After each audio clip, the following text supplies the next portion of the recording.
O Senhor esteja convosco. No meio de nós. Proclamação do Evangelho de Jesus Cristo segundo Mateus. Glória a vós, Senhor. Naquele tempo, Jesus contou esta parábola aos seus discípulos. Um homem ia viajar para o estrangeiro. Chamou seus empregados e lhes entregou os seus bens. A um deu 5 talentos, a outro deu 2, e ao terceiro deu 1 talento, a cada qual conforme a sua capacidade. Em seguida ele viajou. O empregado que havia recebido 5 talentos saiu logo, trabalhou com eles e lucrou outros 5. Do mesmo modo que havia recebido 2, lucrou outros 2. Mas aquele que havia recebido 1 só talento, saiu, cavou um buraco na terra e escondeu o dinheiro do seu patrão. Depois de muito tempo, o patrão voltou e foi acertar as contas com os seus empregados. O empregado que havia recebido 5 talentos, entregou-lhe mais 5, dizendo: Senhor, tu me entregaste 5 talentos. Aqui estão mais 5 que eu lucrei. O patrão lhe disse: muito bem, servo bom e fiel. Como fostes fiel na administração de tão pouco, eu te confiarei muito mais. Vem, participe da minha alegria. Chegou também o que havia recebido 2 talentos e disse: Senhor, tu me entregaste 2 talentos. Aqui estão mais 2 que eu lucrei. O patrão lhe disse: muito bem, servo bom e fiel. Como fostes fiel na administração de tão pouco, eu te confiarei muito mais. Venha, participe da minha alegria. Por fim chegou aquele que havia recebido 1 talento e disse: Senhor, sei que és um homem severo, pois colhe onde não plantaste, ceifas onde não semeaste. Por isso eu fiquei com medo e escondi o teu talento no chão. Aqui tens o que te pertence. O patrão lhe respondeu: servo mau e preguiçoso, tu sabias que eu colho onde não plantei e que ceifo onde não semeei. Então devias ter depositado meu dinheiro no banco, para que ao voltar eu recebesse com juros o que me pertence. Em seguida o patrão ordenou: tirai dele o talento e dai-o àquele que tem 10. Porque a todo aquele que tem será dado mais e terá em abundância. Mas daquele que não tem, até o que tem lhe será tirado. Quanto a este servo inútil, jogai-o lá fora na escuridão. Ali haverá choro e ranger de dentes. Palavra da salvação. Glória a vós, Senhor. Aleluia, aleluia, a minha alma abrirei. Aleluia, aleluia, Cristo é meu Rei. Queridos irmãos e irmãs, hoje a gente tem esse evangelho que está no capítulo 25, final da vida de Jesus. Último domingo que vem é o último domingo do tempo comum, finaliza esse tempo. E essas páginas finais apontam para um momento difícil de Jesus, dramático, em que ele quer apontar para os seus discípulos uma nova maneira de compreender Deus. A gente que acompanha as missas dominicais, se a gente percebe, nos últimos 5 domingos, a gente vinha desenvolvendo, Jesus vai desenvolvendo, conosco, um caminho para a compreensão do reino. E ele veio falando sempre em parábolas. Parábolas são metáforas do reino de Deus. Como irei comparar o reino de Deus? Aí ele diz, o reino de Deus é como, o reino dos céus é como. Esse como para dizer que é difícil falar, com definição. E aí Jesus vai mostrando a maneira do reino se manifestar no mundo. Só que hoje a gente tem um momento dramático, difícil, portanto chamado escatológico. É irreversível na vida de Jesus. Ele está indo para a morte. E ele está dando uma das últimas lições para os seus discípulos. Jesus reuniu-se com seus discípulos e ensinou-lhes uma parábola. Diante dos olhos de Jesus já se vê Jerusalém, o lugar da morte, onde profetas morriam por ter proclamado a palavra. O destino de Jesus não será diferente. Já está caminhando para o seu declínio, para o momento derradeiro da cruz. E aí nós vemos uma surpresa nesse evangelho, a maneira de Jesus tentar, por último, fazer com que os seus discípulos evitem uma imagem errônea de Deus, uma imagem que pode danificar a nossa vida, a nossa espiritualidade e as nossas relações, quando a nossa espiritualidade, por exemplo, está centrada numa compreensão de lucro, de um Deus centralizador, punidor, castigador. Uma imagem que é totalmente incompatível com a mensagem dada por Jesus ao longo do seu período aqui na Terra. Por isso, então, é um evangelho provocativo e que quer despertar em nós uma nova compreensão que não é nada convencional, Quantas vezes a gente ouve, muitas pessoas interpretando essa passagem bíblica, convencionalmente, como se fosse uma questão de talento, Você enterra, você abafa, Deus está esperando que você faça as coisas, porque Ele te deu tantos dons, e você tem que multiplicar esses dons. Não é isso que Jesus está falando aqui. Por isso que é um evangelho que provoca. E por isso eu fiz a questão de enfatizar certos momentos, para que a gente entenda bem o que Jesus quer provocar em nós, que compreensão Ele quer nos dar do seu Deus e Pai. Porque se a gente carregar essa imagem ruim de Deus, nossas relações estarão sempre machucadas e feridas. Então Jesus quer distanciar uma imagem de um Deus que está muito preso à imagem do mundo, O Deus do lucro, o Deus da cobrança, o Deus punidor, o Deus do medo, o Deus do mercado, o Deus do capital. Toda essa imagem aqui de Deus. E por isso ele está olhando, está vendo como que é Jerusalém? Vocês vão enfrentar Jerusalém na vida de vocês. Mas cuidado com essa imagem perigosa.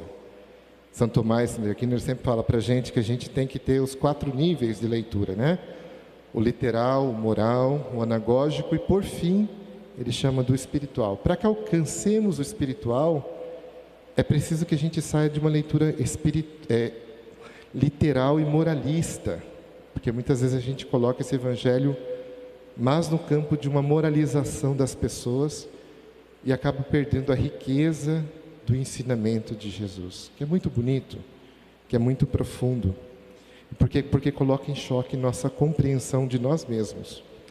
Então, o que Jesus fala aqui para a gente compreender esse distanciamento que Ele faz de uma imagem de Deus? Primeira coisa, a gente já vai ver no texto, no nível literal, a falsa compreensão de Deus.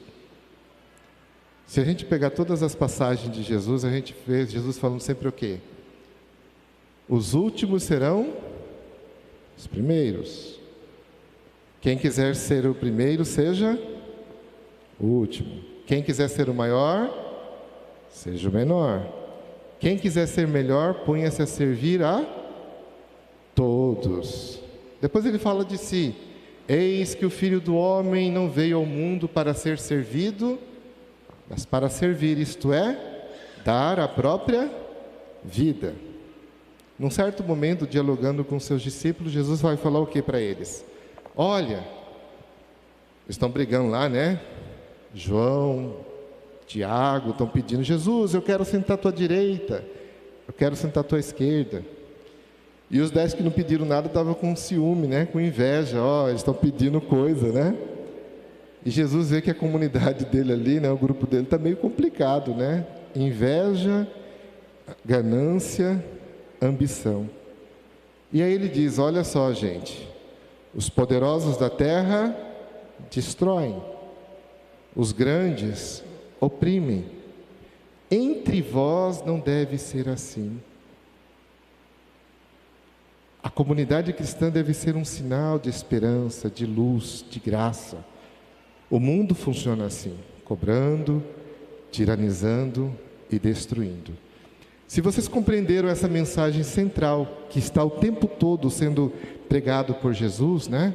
Os primeiros serão os últimos serão os primeiros, a gente vai entender a crítica que Jesus está fazendo. Ele está denunciando uma estrutura religiosa e social que centraliza no lucro a ideia de Deus, própria dos fariseus, dos saduceus e dos mestres da lei e sacerdotes. O templo de Jerusalém, a gente vê, né, ele pega o chicote e fala: não faça da casa do meu pai um lugar de escambo, mas que aqui se torne casa de oração. Por quê? Porque virou um comércio, né? Então as pessoas não tinham mais entrada no templo, não conseguiam mais ter acesso. E aí tudo ficava pesado, custava muito caro a vida religiosa naquela época. E Jesus então fala assim, para clarear nessa imagem: servo mau e preguiçoso que enterrou o talento. Depois ele diz assim, então devias ter depositado meu dinheiro no banco, para que eu, ao voltar, recebesse com juros o que me pertence. E aí ele diz: o patrão ordenou: tirai dele o talento e dai àquele que tem 10, porque a todo aquele que tem será dado mais e terá em abundância, mas daquele que não tem, até o que tem lhe será tirado. Aqui que está o centro da denúncia de Jesus.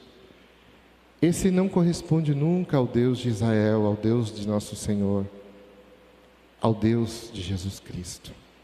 É totalmente o contrário. Se a gente vê, a religião de Jesus não está estabelecida na inclusão, exclusão, no mérito, castigo, naqueles que têm competência, daqueles que não têm competência. Isso a sociedade faz.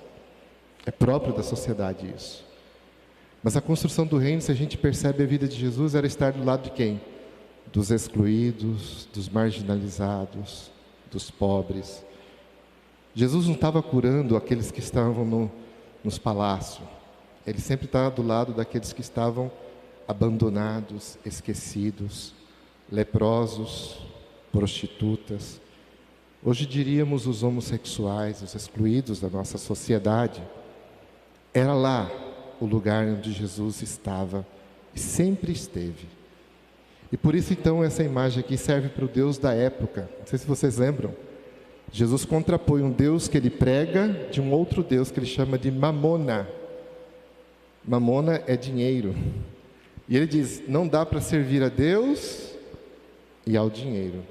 Não dá para servir dois senhores. Porque o Deus Mamona é um Deus perigoso. Ele é cobra. E hoje a gente pode dizer que esse Deus é os bancos. Já viram como que é a lógica do banco? O banco semeia, colhe onde não semeou e ceifa onde não plantou. São os juros. Se você começa a dever o Deus do banco, meu filho, acabou sua vida. É juros sobre juros, e aí o banco faz o quê? Tira o que você não tem e dá para quem já tem. É juro, entendeu? Vai enriquecendo quem já tem muito e vai levando para a miséria um monte de gente. Vocês estão dando para entender que esse aqui não é o Deus de Jesus? Toda vez Jesus fala assim, o reino dos céus é como? Aqui ele não está falando o reino dos céus. Ele está falando, olha gente, tem um perigo que está na nossa frente. E ali tem um patrão que não é Deus. É o Deus do mundo. é o Deus do banco, é o Deus do mercado. Então, a primeira coisa desse evangelho é alertar-nos para o perigo de colocar nesse Deus ou projetar nesse Deus imagens erradas nossas. Por quê? Porque uma imagem errada de Deus, ele produz uma espiritualidade tóxica, que vai intoxicando primeiro nossa relação com Deus e depois nossa relação com o próximo. E a gente vê justamente nessas três imagens dos homens, né, dos empregados, uma imagem corriqueira na nossa comunidade cristã. Então, a primeira coisa é corrigir a imagem de Deus. Por que é preciso corrigir? Tinha um santo na nossa igreja chamado Santo Isaac de Nínive, padre do deserto. E uma vez um homem foi procurar Deus, ele estava procurando Deus em todo lugar, muito rico. E ele não encontrava Deus, gastava dinheiro e não encontrava Deus. E falaram desse santo para ele, ele foi procurar esse santo. E chegou lá e ele falou, olha, me mostra Deus, eu quero ver Deus, eu estou aqui com dinheiro para ver Deus. O santo ficou quieto, né? Continuou trabalhando e o homem insistindo, ele falou, olha, vou te fazer uma pergunta. Diga-me o homem que és, e eu direi o Deus que buscas. Se és um homem ganancioso, encontrarás um Deus dominador. Se és um homem avarento, encontrarás um Deus tirano. Se és um homem invejoso, encontrarás um Deus ciumento. Diga-me o homem que és, e eu te direi o Deus que busca. Porque na alma humana está o espelho de Deus. Então não tem como encontrar Deus sem passar por nós, sem nos encontrarmos, sem perceber quantas imagens erradas de Deus foram colocadas na nossa vida durante a nossa história. Quantas imagens falsas, quantas coisas ruins foram implantadas na nossa mente, criou espiritualidades invejosas, ciumentas, avarentas, e muitas vezes tentando justificar isso a partir de uma lógica da perfeição. Temos que ser perfeito. E aqueles que não alcançam a perfeição, a gente exclui da comunidade. Os que erram, a gente joga pedra. Totalmente contrário daquilo que Jesus nos apresentou. Se a gente olhar o primeiro santo da Igreja Católica, né, morreu do lado da cruz de Jesus, um ladrão. Então, é totalmente diferente o olhar que Jesus está apontando de Deus, seu Pai. A melhor de todas as imagens da Bíblia, de Deus, continua sendo a imagem do Pai misericordioso, da parábola do filho pródigo. Ali sim está sintetizada numa parábola aquilo que Jesus quis mostrar para nós do seu Pai. Um Deus que amava e que esperava e que espera até o fim que seu filho volte um dia. A gente sabe, né, o trajeto do filho pródigo. Considerou o pai morto, pegou o dinheiro, foi gastar com prostituta, fez uma festa com o dinheiro do pai e perdeu tudo, até perder a própria dignidade. E quando ele volta, o pai avista o filho longe, né? A gente sabe da passagem. Existe um quadro bonito de um pintor holandês, Rembrandt, e que ele pinta esse momento do encontro do pai com o filho, né? O pai olhando assim no horizonte, e aí tem os escritos, né? E ele vê o filho, ele vai ao encontro do filho, ele abraça o filho, e aí Rembrandt coloca, né, as mãos do pai sobre as costas do filho, e uma mão é grossa, simbolizando a paternidade de Deus, a firmeza do pai. Um homem que estava ali segurando as pontas. E do outro lado uma mão feminina, lembrando que Deus é ternura e misericórdia, pronto para acolher. Aquele olhar do pai voltado para o horizonte, quase que cego, mas sempre esperando, né, a volta do filho. Ele chegou. E aí Jesus vai mostrando como que Deus se comporta, né? O filho estava todo arrebentado, sem a capa da realeza, sem o anel da aliança, sem a sandália da dignidade, sem a roupa, sem a túnica da filiação. E o pai vai revestindo o filho, né? Traga o anel, traga a capa, traga a túnica, coloque sandálias nos pés e mate o melhor cordeiro. Essa é a imagem de Deus. Essa é a imagem do Pai. Essa é a imagem que Jesus quer nos dar. Não essa aqui. Essa aqui a gente já conhece, ela já existe.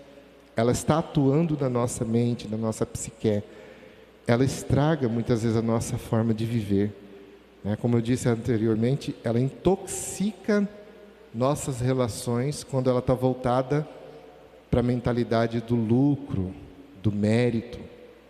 Todas as pessoas que buscam na igreja troca, com Deus, mérito com Deus, acaba reproduzindo essa forma errada.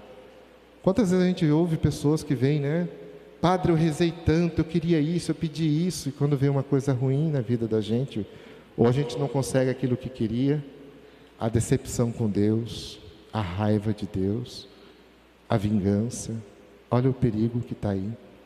Nada disso corresponde com Deus de nosso Senhor. O Senhor quer hoje nos alertar e nos chamar para uma outra visão.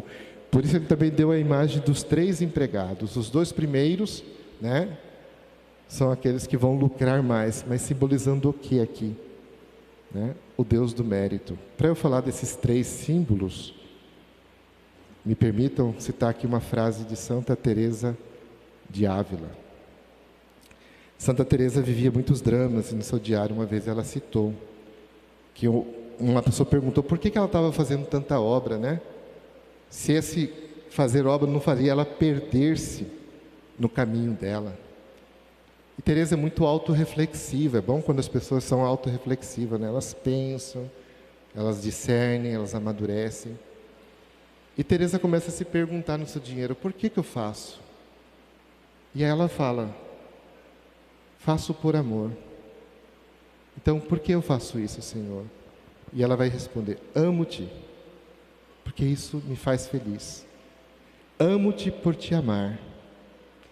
Não te amo, Senhor, porque quero merecer o céu.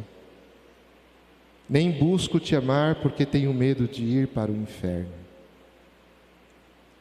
Não te amo porque queira merecer o céu, porque isso é coisa de mercenário. E nem busco te amar porque tenho medo de ir para o inferno, isso é coisa de escravo. Amo simplesmente porque tu és amor. E te amar me faz feliz, me basta na vida. É esse o sentido profundo que nós precisamos alcançar. 2 imagens erradas que esse evangelho está passando para nós e que Teresa sintetiza nessa compreensão, nessa frase.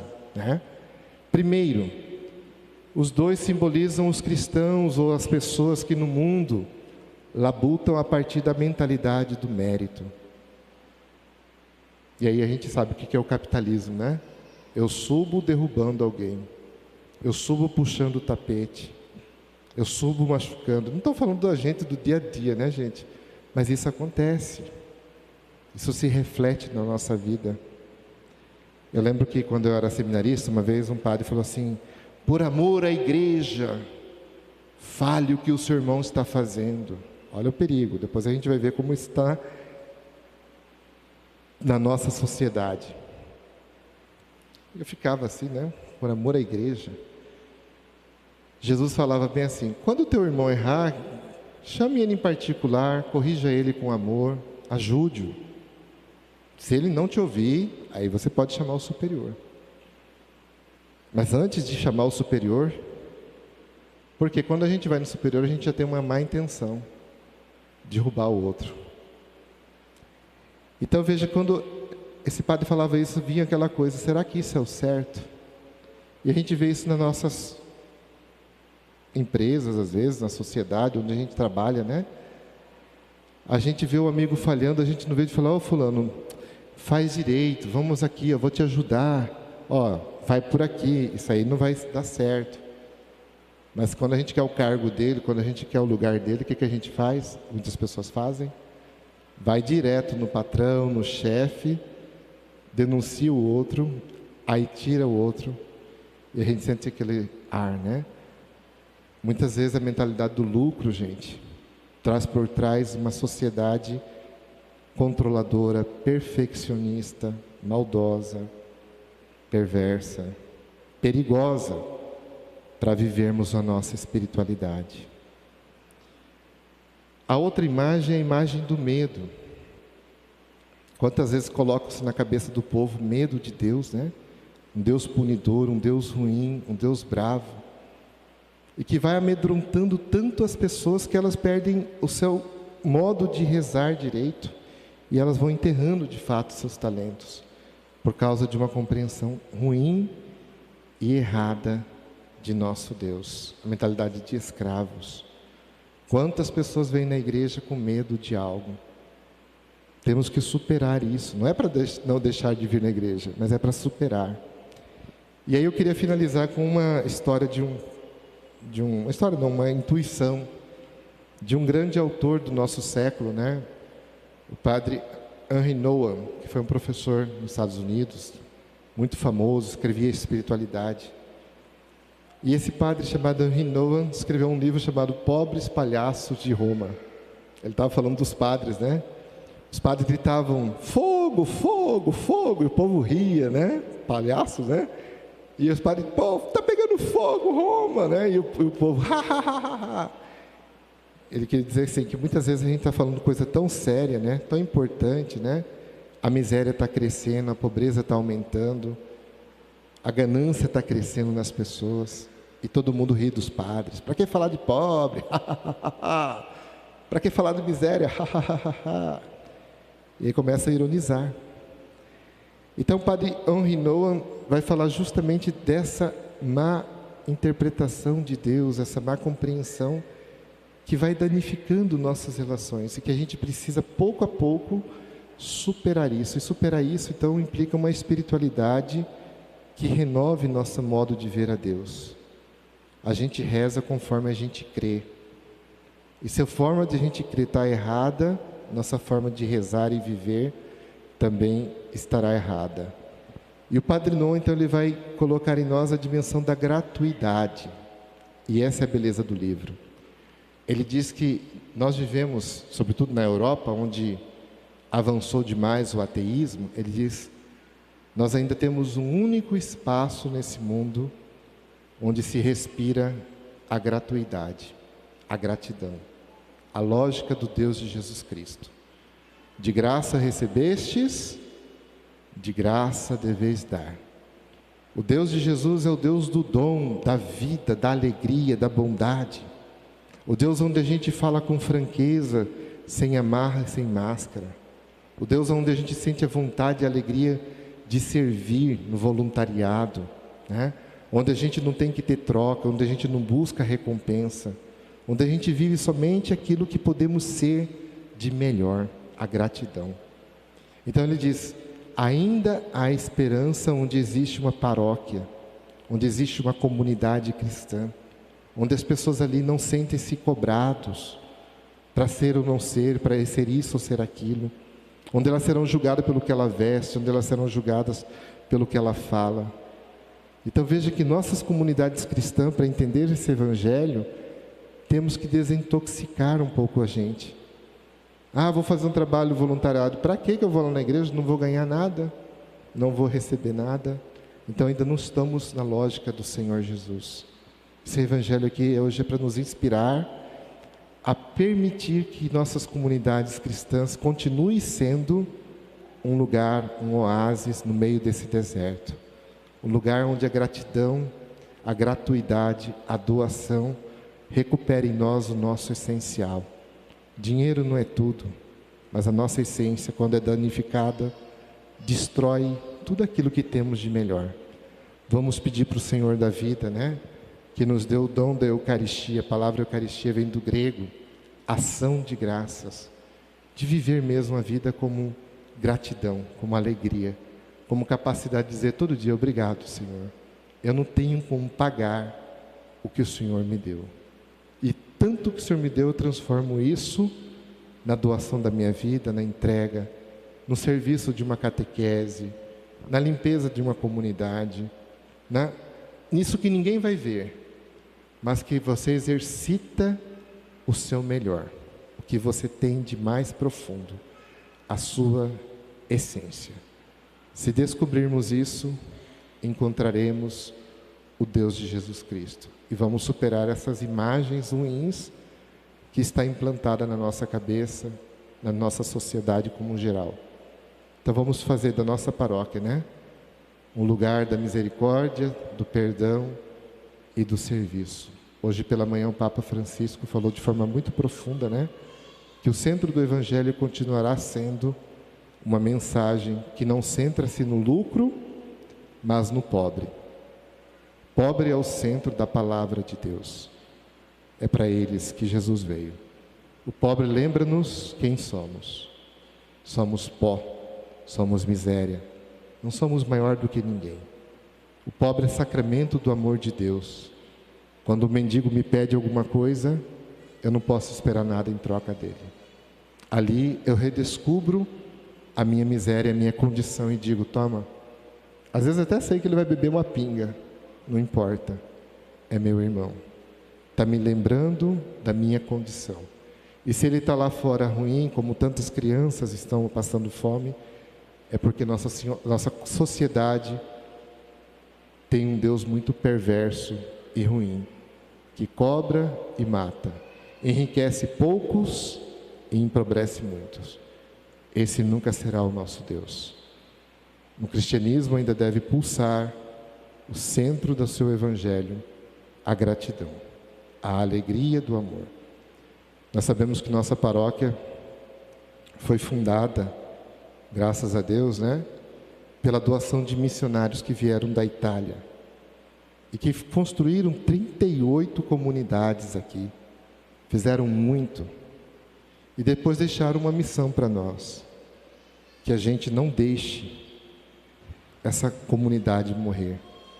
Eles construíram a igreja de pedra, todas as comunidades, graças a Deus, a gente chega, estão prontas, faltam duas, né? São Benedito e Menino Jesus.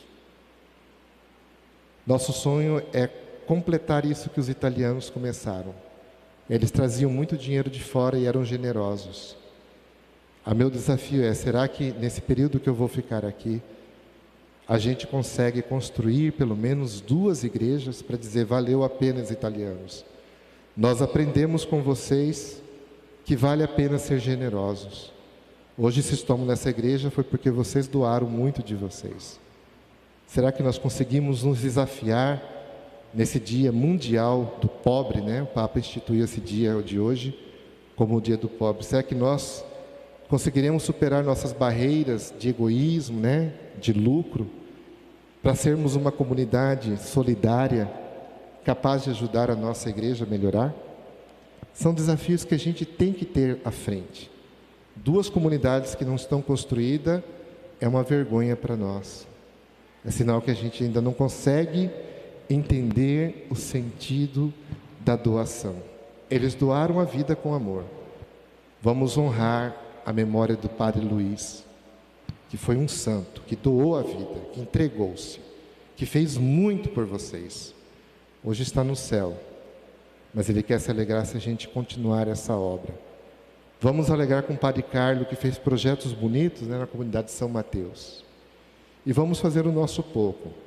Nós vamos, a nível de CPP paroquial, instituir o domingo do quilo. Não será muito, mas será feito com amor. Como eu não celebrei domingo passado, né? Aqui eu celebrei nas comunidades, fiquei feliz hoje. Fui na Aparecida, estava cheio de comida lá, o pessoal levou, né? Falei, olha, domingo que vem o Papa pediu que seja o domingo do pobre. Vamos, como comunidade, trazer 1 quilo de comida. Eu vou deixar o desafio nosso aqui, paróquia, para o próximo domingo. Cada um que vier à missa, lembra os outros de trazer 1 quilo de comida. Vamos retomar uma imagem diferente desse evangelho. Vamos treinar a dimensão da gratidão, da gratuidade e da doação que Jesus nos ensinou. Se vivermos isso, viveremos conforme o coração de Jesus. Longe disso, seremos prisioneiros desse Deus frio, calculista e destruidor da nossa essência. Amém.